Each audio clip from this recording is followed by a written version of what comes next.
To all the chairmen, thank you to Niagara for the invitation. It's a pleasure to be here. And I start with something easy, the anatomy.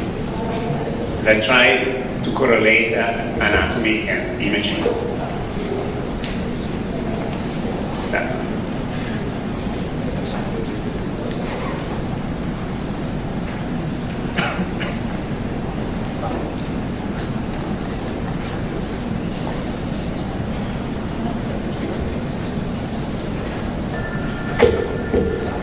So when we look at images, we identify axillary tail, that is the upper lateral quadrant, the inframammary sulcus, and we divide breast in 4 quadrants: upper lateral, upper inner, lower lateral, and lower inner.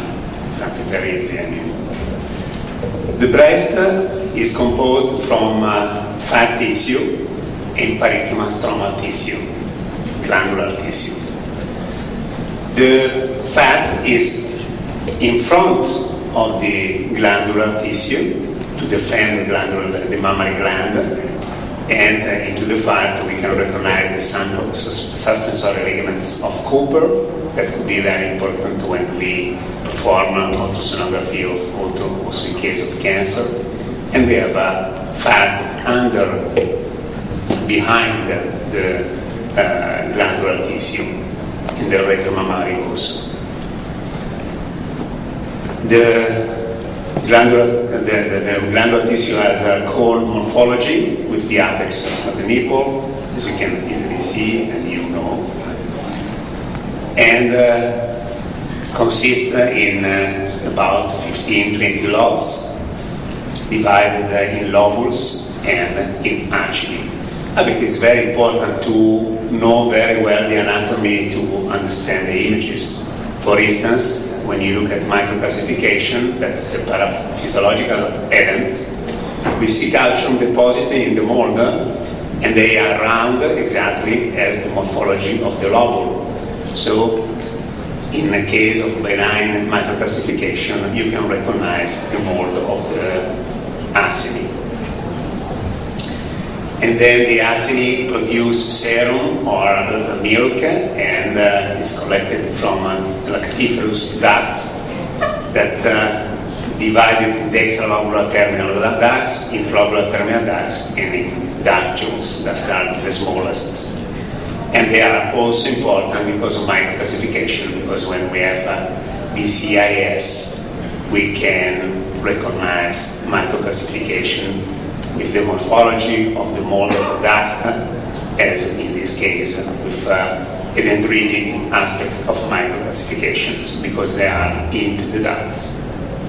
At mammography, fatty tissue is radiolucent, glandular tissues is red, but as you can easily see, the white is glandular tissue and the fat is the gray. And the American Society divided in 4 categories the density of the breast, from the fatty breast to the dense breast. We have Barrett's 1, 2, 3, and 4 because of the density. You know now the density is one of the risk factors for breast cancer. High dense breast risk about 4 or 5 times more than a normal breast to have breast cancer. At ultrasonography, the fatty tissue is apoechoic and glandular tissue is hypoechoic. So you see the fat tissue and the glandular tissue. That's why when we look at the fatty breast with ultrasound, our sensitivity is very low. And that's why when we integrate mammography with ultrasonography in the hyperechoic tissue, in the white tissue, you can recognize nodules that are hypoechoic. At MRI, fatty tissue is hypointense, glandular tissue is hyperintense. This is a coronal view. This is an axial view.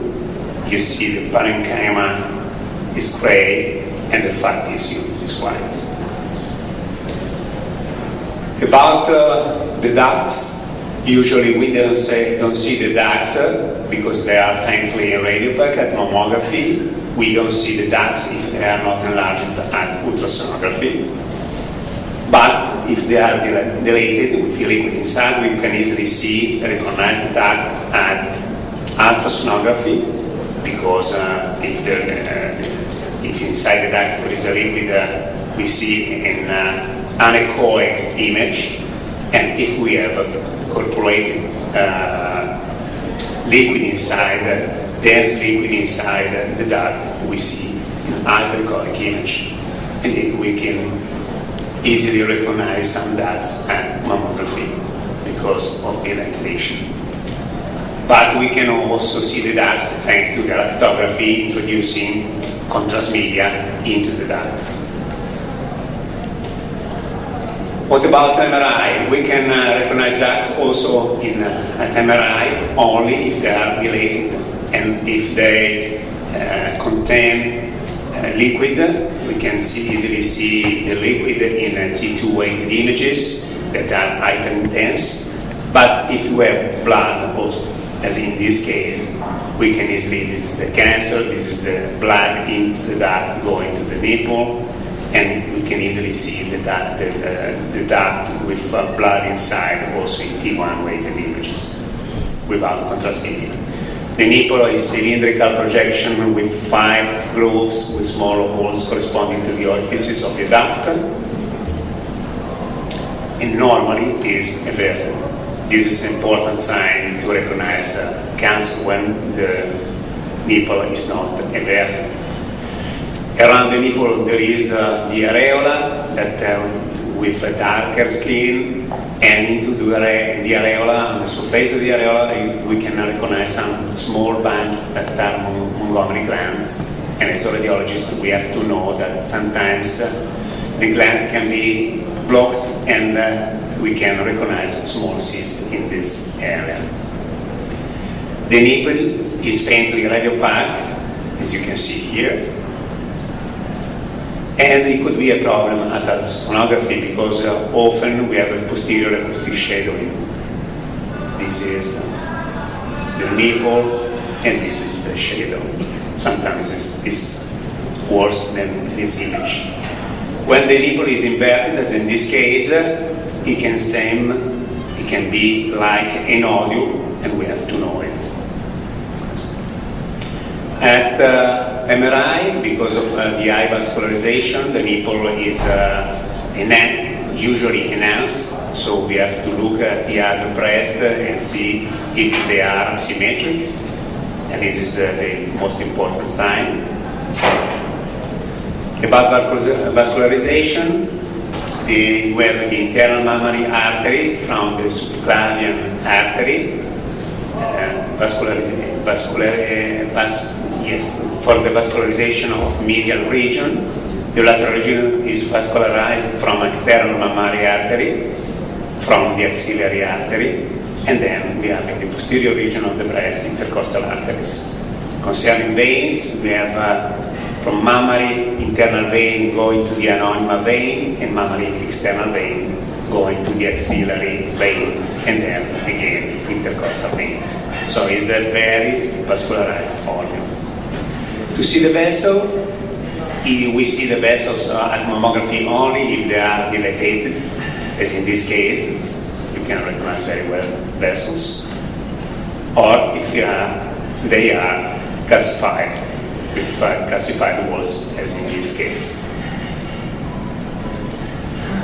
At ultrasonography, you can recognize the vessels easily with color power Dopplers. In this case, we can see very well this breast vessel around the nodule. At MRI, in a coronal view, it could be difficult to recognize the vessel, to distinguish vessels from nodules, small nodules, but with MIP that is the reconstruction in 3D, you can easily recognize the morphology of the vessels. About lymph nodes, as you know, we have axillary lymph nodes that are very important also for the staging of the pathology. We have a mammary internal chain, that is the chain that you can, if you want, you can easily see it also at ultrasonography, better with CT or MRI. They are on the parasternal line under the ribs. And then the most important, the axillary nodes, as I told you, and we have lymph node station in supraclavian, lateral cervical, contralateral mammary chain. Concerning the axillary lymph nodes, there are about 20. We distinguish 3 levels. The first level is the lateral one, inferior to the outer profile of the small pectoral muscle. And then we have the second level under the small pectoral muscle, and the third level between the inner profile of the small pectoral muscle and the edge of the axilla. The images, they are radiopaque and mammography, usually with a radiolucent center. You can recognize very well lymph nodes here, also here. They are hyperechoic with a hyperechoic center. This is a normal lymph nodes. Often in the axilla we find very large lymph nodes, also 3 centimeters large, but they are often normal.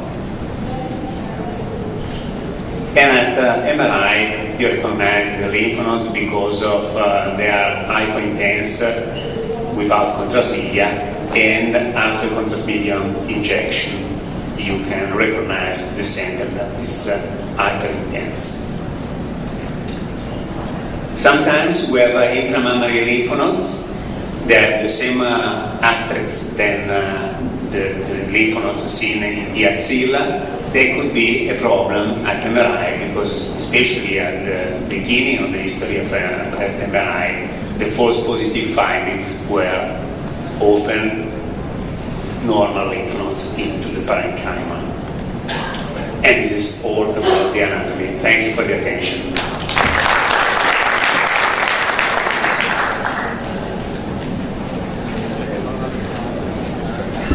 Now for the second speaker, Professor Nicola Abdelazid, Professor of Radiology Diagnosis, Cairo University, and she'll be speaking about reading mammography, ACR, and BIRAD scoring.